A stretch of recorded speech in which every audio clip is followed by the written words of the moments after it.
So many back-to-back scenes of characters explaining what is happening, and still, you are just completely lost. There is no sense of narrative cohesion. Scenes just happen with no logic or reason behind them as the game stacks one plot hole on top of another like it's playing fucking that Jenga. I've ever indulged in personally. Now I am up to speed with the question Kingdom that you Hearts have story, after and playing I one do of the games? understand. Well, don't worry, because the rabid fan base always has the answer. It's just never So why is satisfying. the story of Kingdom Hearts so confusing? Well, for one thing, the creators were just kind of winging it. What the fuck? Okay, you forced my hand.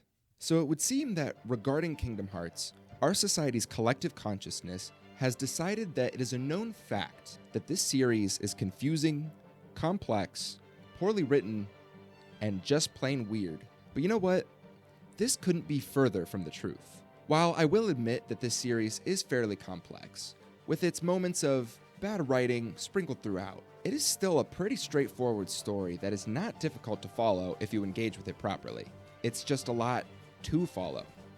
With 10 console releases plus 2 mobile phone titles, with each game being just as relevant to the story as the next. So welcome, class, to Kingdom Hearts 101, where I'm going to, once and for all, scientifically dismantle the misconception that the Kingdom Hearts story is messy and confusing, because it simply isn't.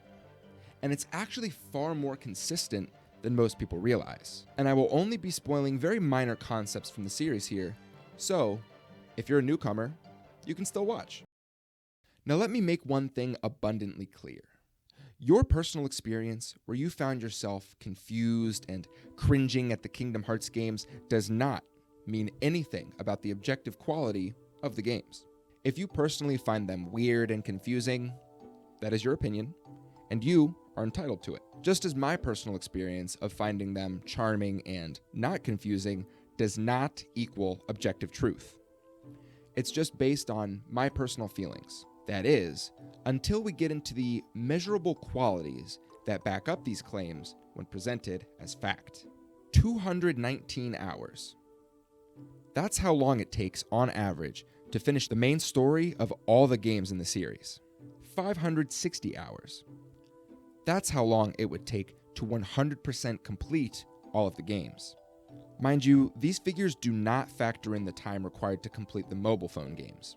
The first common mistake that often leads to confusion for the majority of players is skipping titles that they mistake as optional spin-offs. Initially, it was hard to keep up with these side games, as they were released on a number of different portable consoles. But all of these games, in one way or another, have now been ported to modern consoles and PC. So now there's no excuse. A 219-hour minimum investment is required in order to understand the story. However, secret collectible reports, secret bosses, and hidden endings unlocked after completing side objectives all contribute to the lore and story of the series. So, some level of completion may be required. When we average these two figures together, you're actually looking at more of a 390-hour investment, give or take. And this does not include the extra hours required to at least watch recaps on the story of the mobile games, which I cannot stress enough are incredibly important and relevant to the story. Let's compare these numbers to the Marvel Cinematic Universe, where it would take around 110 hours total to watch all of the movies and Disney Plus shows. Throw in all of the Netflix Marvel shows, Agents of S.H.I.E.L.D. and Agent Carter, and you're looking at about 368 hours of total watch time, still less than the 390 hours required for Kingdom Hearts. Not to mention that with the MCU, it is possible to watch these films and shows out of order, and you can even skip a number of them without losing any of the vital information required to understand the big crossover events like Infinity War and Endgame.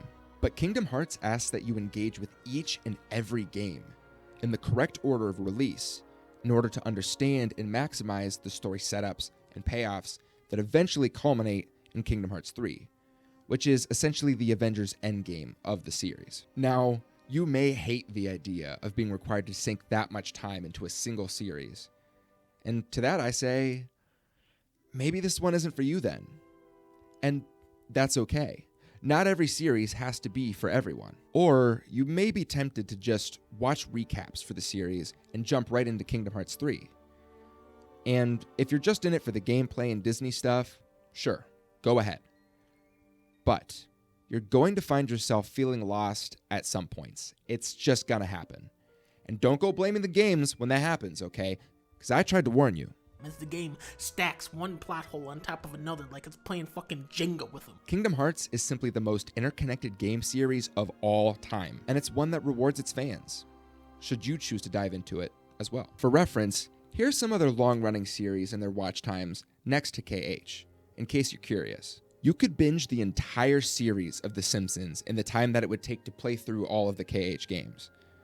And new episodes of The Simpsons don't require you to have knowledge of most previous episodes, the way that Kingdom Hearts does with its games. Now, the other main cause for confusion around this series regards the storytelling, and one aspect of it in particular, that dreaded R word. Now, let's say it together, class. Retcon. Jacob, go wait in the hall. The term retcon stands for retroactive continuity. Basically, when a writer adds on to or changes details that have previously been established in a story. And Kingdom Hearts has a tendency of doing this quite a bit throughout the series. This is why it is crucial that you play the games in the release order, rather than chronologically. But though many people will levy this as a criticism against the series, it still remains fairly consistent with the rules that it sets up. And it never breaks its own rules, it just alters or expands upon them at times. Now you may be thinking, well, what's the difference? Either way, it's bad writing, and you're entitled to that opinion. But the difference is that retcons still allow the story to flow well, as we're given explanations as to why things are different from what the story initially told us. Imagine if KH set up a rule that it is impossible for specifically blue-haired girls to enter the realm of darkness. Oh no! But then later on, we see Aqua there with no explanation or reasoning. This would be breaking its own rules, which the series does not do. Instead, for example, in Kingdom Hearts 0.2, when Aqua shows up in the realm of darkness during the events of Kingdom Hearts 1, she only interacts with Mickey, who conveniently waits till way later on to tell Sora and Riku that she was actually there with them the whole time. Is it dumb to retroactively insert another character from a later game into the events of a previous game? Not objectively, no. You may not like the reasoning that we're given for Mickey never bringing this up, but we are given a reason. Regrettably, none of us possess the necessary means to get Aqua back out safely. So I forbade Mickey from telling you, let alone going after her. Another example of retconning is that many complain that the Keyblade initially seemed like a one-of-a-kind mystical weapon that only Sora carried, since it was continuously referred to as the Keyblade. Yet, in later games, more and more characters pop up that are able to wield Keyblades. However, there was no rule set up in the first game that there couldn't be more Keyblade wielders. Plus, Mickey also had one in KH1. We might say the sun and the moon, but we know there's more of them out there in our universe, and they're coming for you. Now, does introducing so many Keyblade wielders make Sora's Kingdom Key less special or magical as a result? Not objectively, no, but I can see why some might feel that way. The Keyblade is also said to have some sort of sentience in the first game, with the ability to choose its wielder, while in later games, it is shown that the Keyblade can also be inherited. Now, this doesn't break the initial rule, it just adds on to it. Though we don't know how much of a factor the Keyblade's choice plays into the inheritance process, but we do know that it consciously chose Sora when it was supposed to go to Riku in this moment. We may not have every explicit detail of this process explained to us, but it's okay to leave some stuff up to interpretation, especially when another complaint around the series is that everything is over-explained. You may not enjoy this method of storytelling, full of retcons and contrivances, requiring you to sink so much time into 12 different titles, which all interconnect with each other's stories. You may think it's dumb that secret reports contain vital lore that is completely missable, even though lots of games actually do this, including The Last of Us, by the way. You may not be able to suspend your disbelief long enough to allow yourself to get invested in this series and all of the craziness that comes with it, and that's okay. It just might not be for you. But remember, there's a clear difference between it's not for me I was confused by it, and it is objectively confusing. And I get it. Here and there, you're going to have to accept that sometimes certain characters will have unexplained powers. Like when Larxene, the electric chick, just somehow creates an ice labyrinth. But often when you're searching for an answer to things like that, the reasoning is simply because the writers thought it would be cool. And it is cool, in my opinion. But you should only play these games if they interest you personally. Playing them out of obligation is setting yourself up for failure, because you really need to engage with them in order to get the most out of the story. This series is a marathon, not a sprint. Play the games in release order, and take in every little detail and plot point as they unfold.